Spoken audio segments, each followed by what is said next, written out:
Maybe just to give the listeners the scale of the problem in the UK, 1 in 3 have less than 1 month's living expenses in savings, so they can't go more than 1 month if they lose their job. The average pension pot of a 40-year-old in the UK is £15,000. That's not a year, that's full stop, £15,000. That is just way too low. That is definitely sort of inadequate.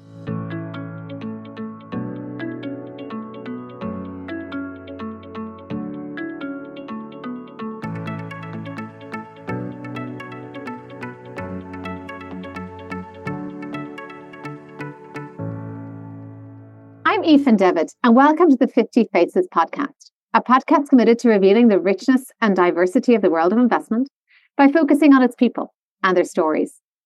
I'm joined today by Rob Gardner, who is the CEO and co-founder of Rebalance Earth, which redirects the flow of capital to protect and restore nature at scale.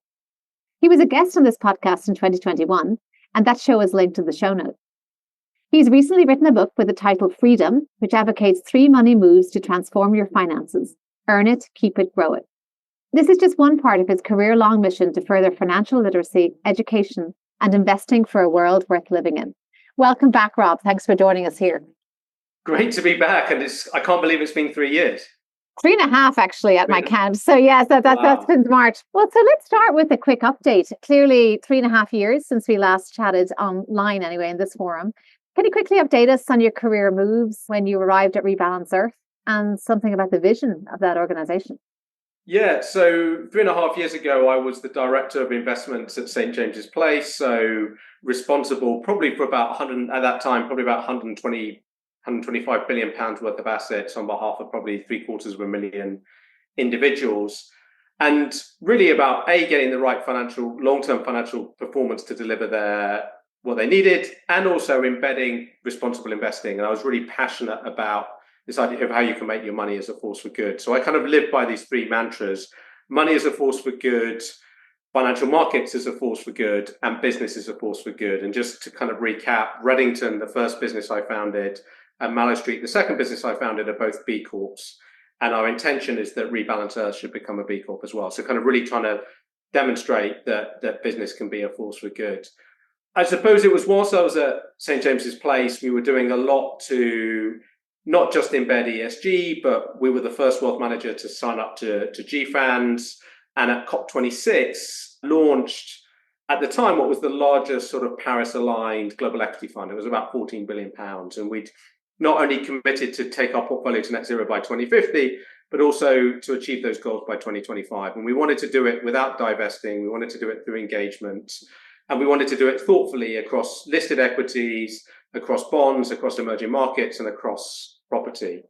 This is the segue, because it was at COP26 that everyone suddenly started talking about biodiversity, and this stat just hit me in the face, which is since 1970 we've lost nearly 70% of our wildlife.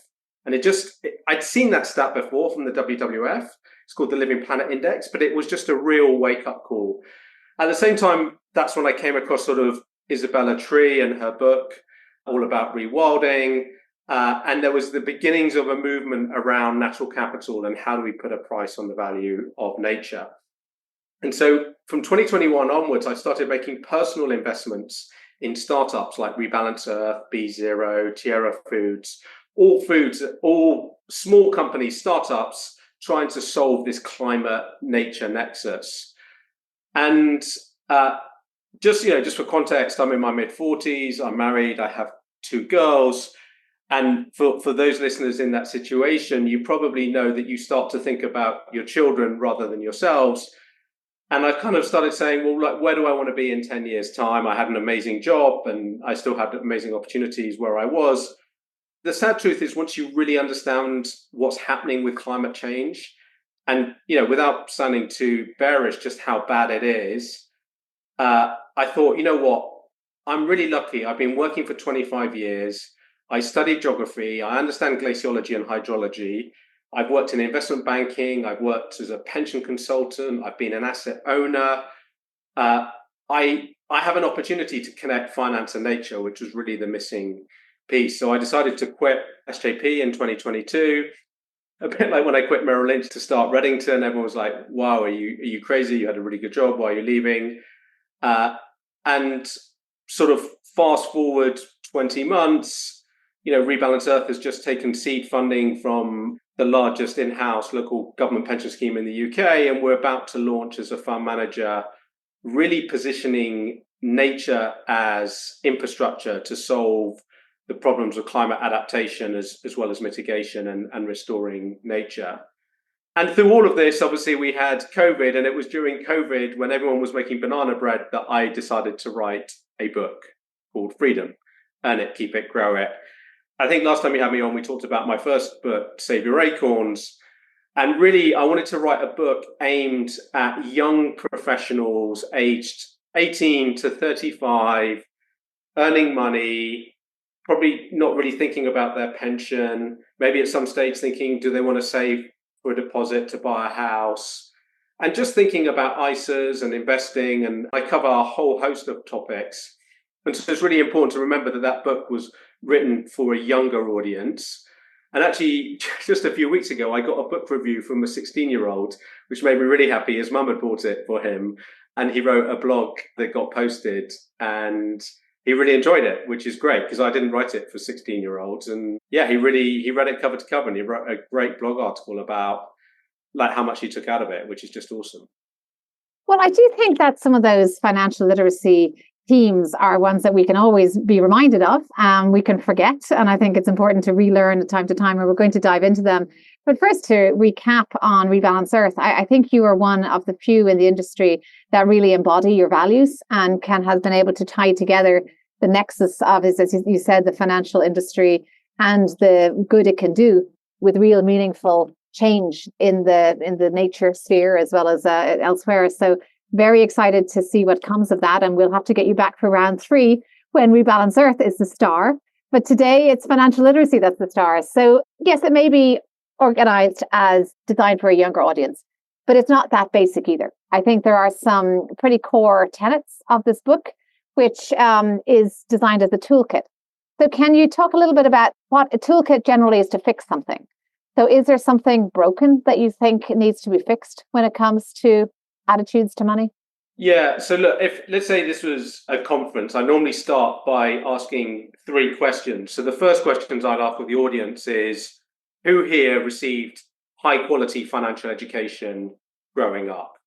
And if I was in a room of 100 people, I'd be amazed if I got 5 people put their hand up. The second question I ask is, who here wish they'd received financial education growing up? And maybe 2/3 of their hands go up. And then I asked the third question, and I said, I want you to be honest here.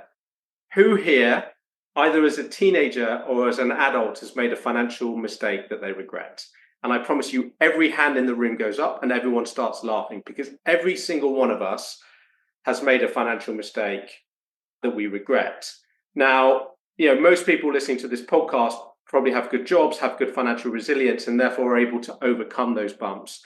But sadly, for many people, those mistakes can become costly. And if you make too many in a row, it can send you on a horrible pathway. And just to give the listeners the scale of the problem in the UK, 1 in 7 adults have no savings at all.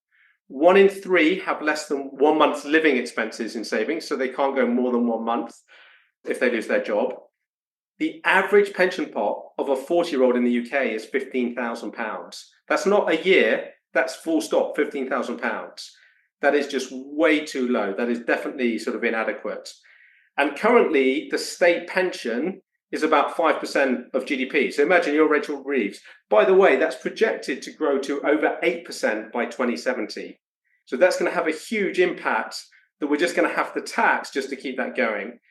And then the crazy thing is if you look at mental health, over half of all mental health issues are to do with some kind of money issue, typically indebtedness. It's a major cause of breakup and marriages and relationships. And this just isn't sustainable. And I suppose that's the scale of the problem. And as you know, since 2012, I've been passionate about teaching children about money through Red Start, and that's why I write Save Your Acorns. And this is just another part of the toolkit in an age-appropriate way, using stories. So it's not like a tell you book. I use anecdotes and stories about famous people, about about people that you probably know, people that I've worked with, I've changed their names, where I share their real life stories and anecdotes to bring to life, as you say, the kind of key tenets that I think to create financial freedom, which are kind of earn it, keep it, and grow it. And then I kind of break down each of them under those three categories. And it's fascinating because I think if I were in that conference and you were asking me, did I receive a financial education? No formal financial education, but I think it's true that we're all receiving an education. Educations don't have to be good. Educations come from what we're seeing and what we soak up around us. And you talk about wiring, and I think our wiring is set by the environment we grow up in. Some of us are wired to save, some not. Some of us are wired not to spend or not to enjoy spending. And some of that can come from the upbringing that we've had. So I suppose when you're thinking about a toolkit, obviously there will always be individual attitudes to money that will always be different. And therein is the diversity that I suppose makes an economy interesting, and different spending patterns. How do you adapt this toolkit to recognize that there's always going to be a variation? Yeah, so I very much try not to be tell. I was trying to give guidelines and rules of thumbs and framework. So absolutely. I mean, my parents are probably at the end. I just keep telling them to spend their money, but they can't. They were hardwired because of the way they were born to save everything. They just can't spend any money. I think what I'm trying to do is just point out the other way. What's the opportunity cost of not saving and growing your money? And just for context, my mum and dad were both teachers, and they taught all over the world. I was born in Holland, we lived in Argentina, and a lot of my insight into money came from growing up as a sort of 7 to 10-year-old in Argentina when inflation was running at like 30% a month, 1,000% a year, currency devaluation.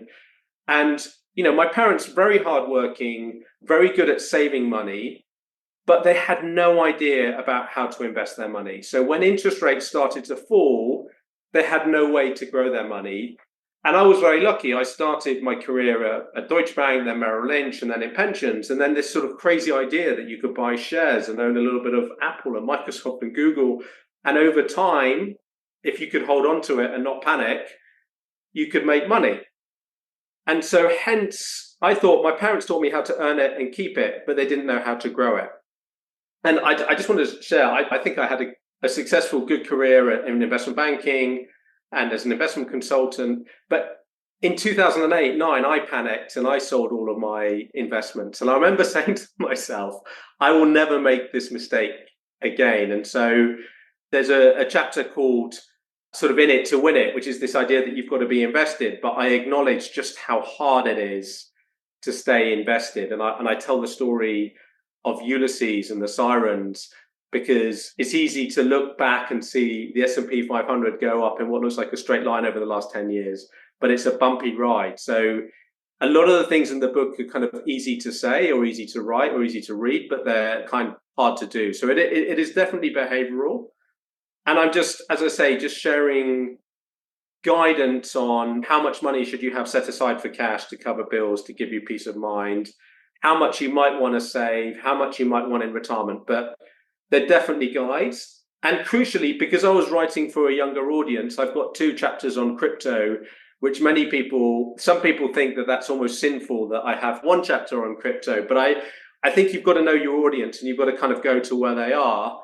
And sort of 2 years on from having written it, I'm really pleased that I think I get the tone right, that I'm not, it's rubbish, but neither am I, it's great and it's going to save the world. So I really wanted to write a book that was kind of evergreen. And so given it's coming up to 2 years since I kind of finished writing the copy, I'm quite pleased that it has stood that sort of test of time. You're not addressing crypto instead of Ulysses tied to the mast. It would be like the ostrich head in the sand. It would not really be reflecting, I think, the generational priorities. There's a few kind of maybe they're tropes, maybe they're true, that I'd like to just cycle through to see whether there's any truth in them and maybe how we tackle it.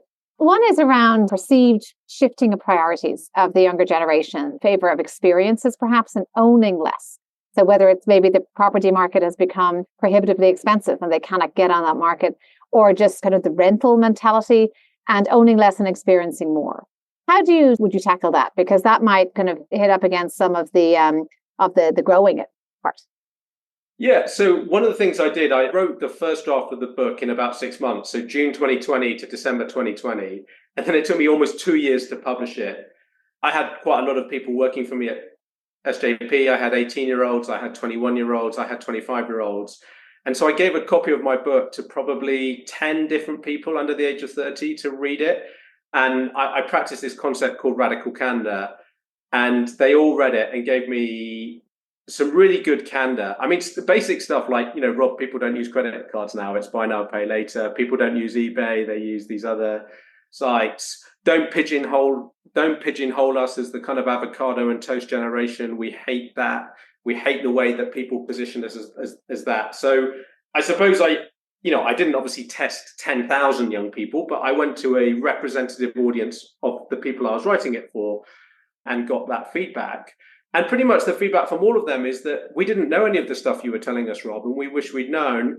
And here's a better way of telling us these things. And that's my point, actually. I quite often people talk about the sort of three savings jars, and I use this analogy of a battery. When you have your phone, your smartphone, it's fully charged in the morning, hopefully, if you plugged it in overnight. And then as you use it, it goes down and then it goes into low power mode. And I kind of analogize your sort of financial freedom. Are you fully charged, you're financially free, or are you depleting it? And then I talk about your kind of today fund, your tomorrow fund, and your day after tomorrow. Your day after tomorrow is retirement, but your tomorrow fund is to do whatever you want. It might be go on holiday, it might be to get married. So I'm not prescriptive about, is it experiences, or are you going to buy a guitar, or are you going to buy a road bike, or whatever you want to do.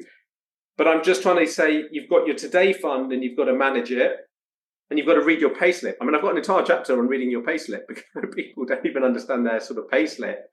And then I'm saying, well, then you might want to divvy up and think about what are you saving for your tomorrow fund and what are you saving for your day after tomorrow.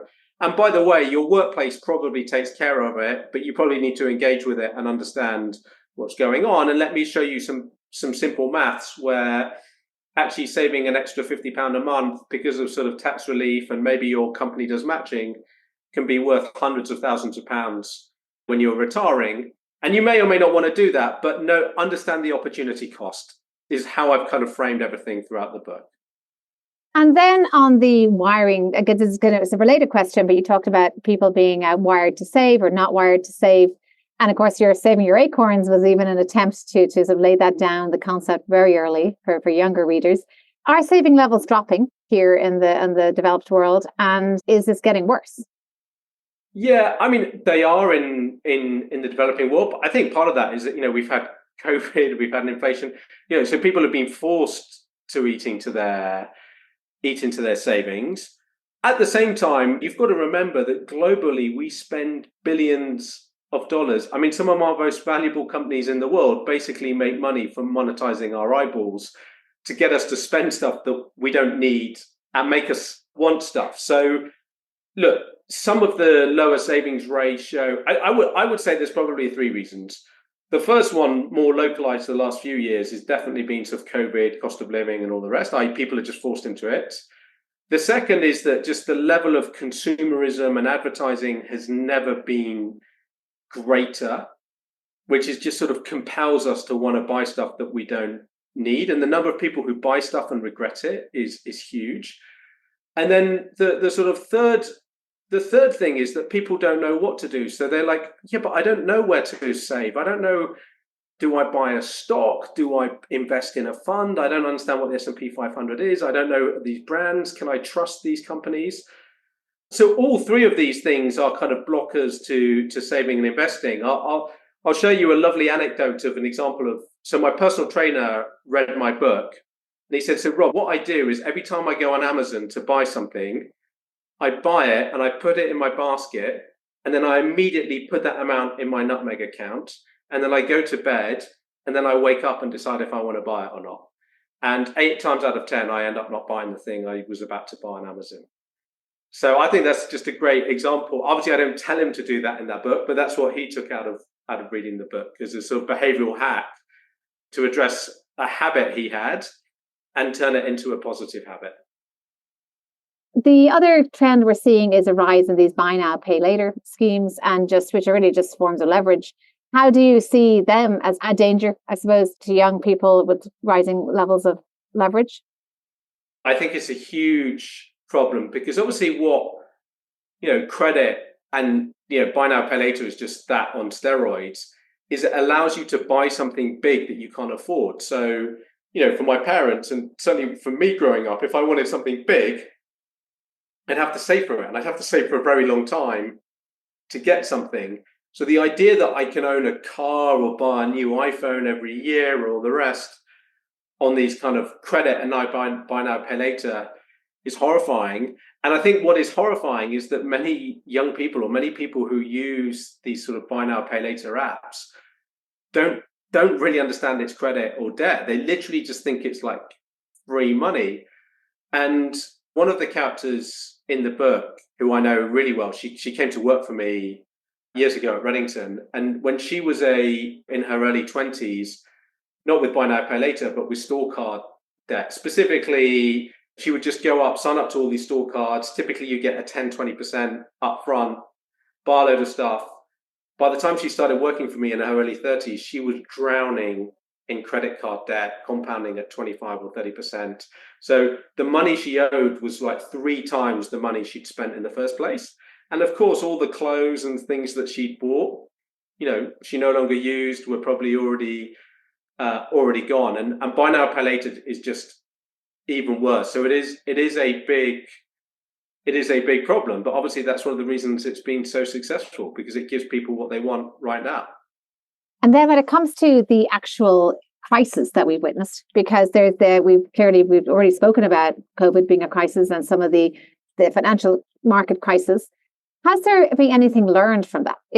I know we all speak now about the fact that most of this younger generation hasn't actually lived through that, but has there been any way of instilling discipline through some of those experiences?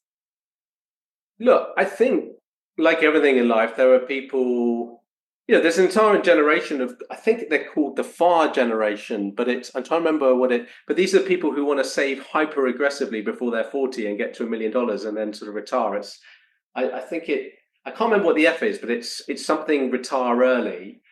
You've got any extreme, and then you've got, on top of that, you've got all the crypto bros who allegedly made millions of dollars during the sort of crypto run.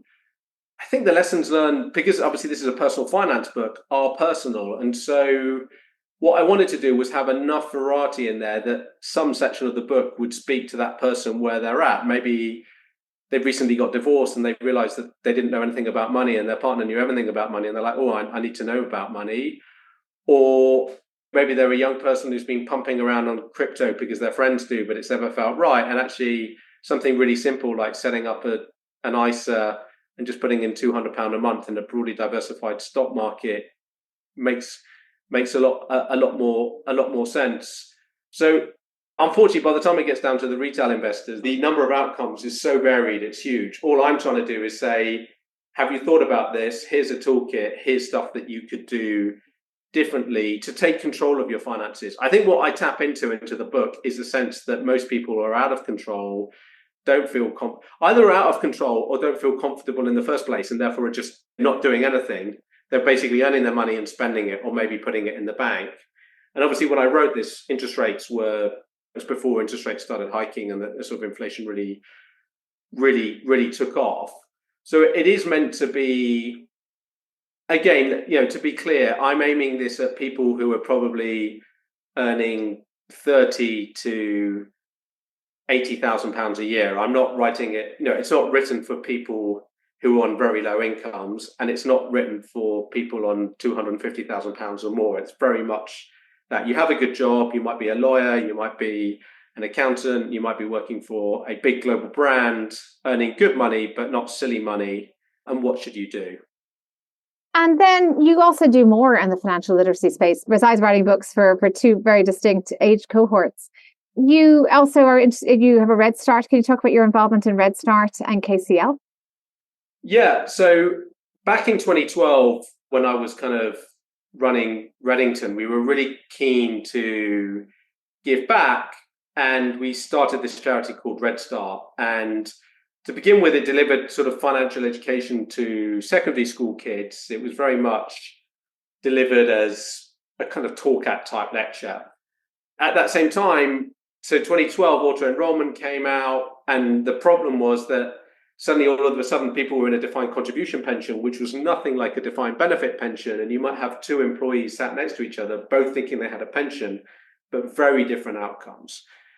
And 2013, some research came out from Cambridge University that said that our money saving habits are formed by the age of 7. And so there was a gap in the market because at the time, a lot of the banks gave financial education to kind of GCSE teenagers.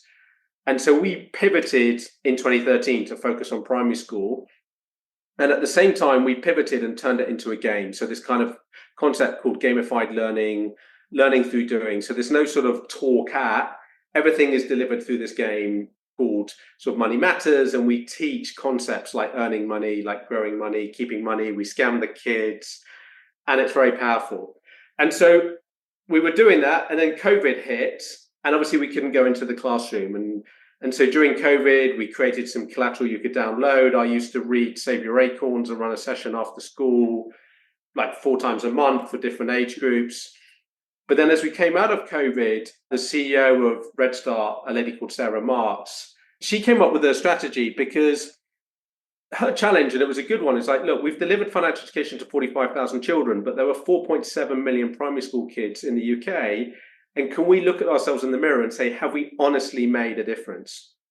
So she came up with what's called the change the game strategy, which is in order to get 4.7 million primary school kids understanding money, we need to get high quality financial education on the primary school syllabus.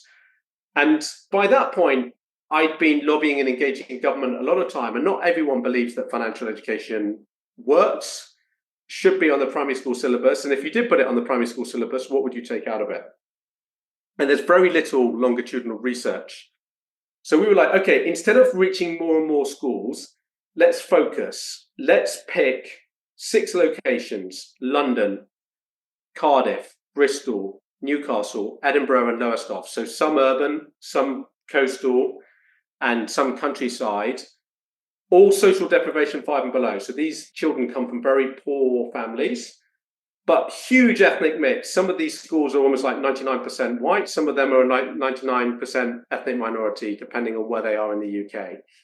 And what if we did a study that tracked from reception right the way through to year 6? So this is like a 7-year longitudinal study, rolling of 18,000 kids. And this can't be done by us. This needs to be done by high quality academic research. And so we found a partner with King's College Policy Institute to carry out this longitudinal study. And so these kids are getting age appropriate financial education all the way through their school years. We've created like a bank app where the kids can earn Red Start pounds because these kids don't have any money. So they've got like a little app where they can take maths questions and earn money. There's a shop where they can apply and work in the shop. And there's a small shop that sells rubbers and rulers and small things. And there's a big shop where at the end of the year, you can buy Lego and big items. We're tracking all of that data. And we're now sort of into our 2nd year and answering 2 key questions. Can we teach young children about money, i.e. the attitudes, the behaviors, and the knowledge? And 2, is there a scalable model that allows us to go from 18,000 pupils to 4.7? And the goal is that by 2030, hopefully, if the research carries the way it's doing and everything else, we'll be able to go to whoever's in government in 2030 and say, yes, it works. Here's a delivery model to do it. I love it. The scale phenomenon is just exactly finance at its best, I think, taking what works and taking it from there. So let's end on the topic of education. And now I'm going to turn it on you. 3.5 years ago, we spoke. We clearly we've emerged from the pandemic. You've moved on. We talked about Rebalance Earth. Any life lessons that you've added to over this time, or anything new that you now are living by? I think the big one for me as I get older is my health, and just really prioritizing sleep, exercise, and diet. And it becomes harder. I like my food, I drink, but at the same time, I understand that to be a good dad, to be good at my to be hopefully a good business person, I need to be fit and healthy and vital. And so I think that's, as a pillar of what I do, health is, I listen to more and more health podcasts. I'm much more thoughtful about what I eat. I'm much more thoughtful about how much exercise I'm doing. So that has definitely been something that's been a big shift. I put on a lot of weight in lockdown, and it's taken me a few years to sort of shift it. I think the second one is just reconfirming mantras or kind of concepts that I already knew, which is there's stuff that you can control and there's stuff that you can't control. So focus on the things you can control. So what I eat and how much I exercise and how much I sleep are things that I can control, right? So that's a good example. And then I think the second thing is that big changes don't happen. They're just a series of small steps. Red Start will be a big change, hopefully in 2030, but it will have been a journey from 2012 to 2030 with some really bigger steps. Reddington is 18 years old now. Rebalance Earth is sort of coming up to 2 years old. I think it's just a reminder that you've just got to keep taking those steps. And a bit like money and a bit like in the book, these things kind of compound. So, one of my mantras in the book is decades, not days. And I apply that to everything. I apply that to my relationship with my wife and with my good friends. I'm trying to apply that to sort of health. And of course, it applies to investing. So yeah, they'd be some classics that I've doubled down on and some new ones. Well, fair play for actually identifying those values, because many of us don't even take the time to go that far. So, Rob, it's been a great pleasure to talk about this. I think only an interim of what I think will be a series of podcasts we'll do together, because this has been, I think, critical to remind ourselves of some of the most fundamental lessons of financial literacy and reiterate them and remind ourselves to bring them to our children and beyond, and to scale what we do know. So thank you so much for sharing this with us. I'm delighted to keep watching the next phase of this adventure. Well, thank you for having me back. And I look forward to being back, hopefully in 2027, if not sooner. I'm Aoife David. Thank you for listening to the 50 Faces podcast. If you liked what you heard and would like to tune in to hear more inspiring investors and their personal journeys, please subscribe on Apple Podcasts or wherever you get your podcasts. This podcast is for informational purposes only and should not be construed as investment advice, and all views are personal and should not be attributed to the organisations and affiliations of the host or any guest.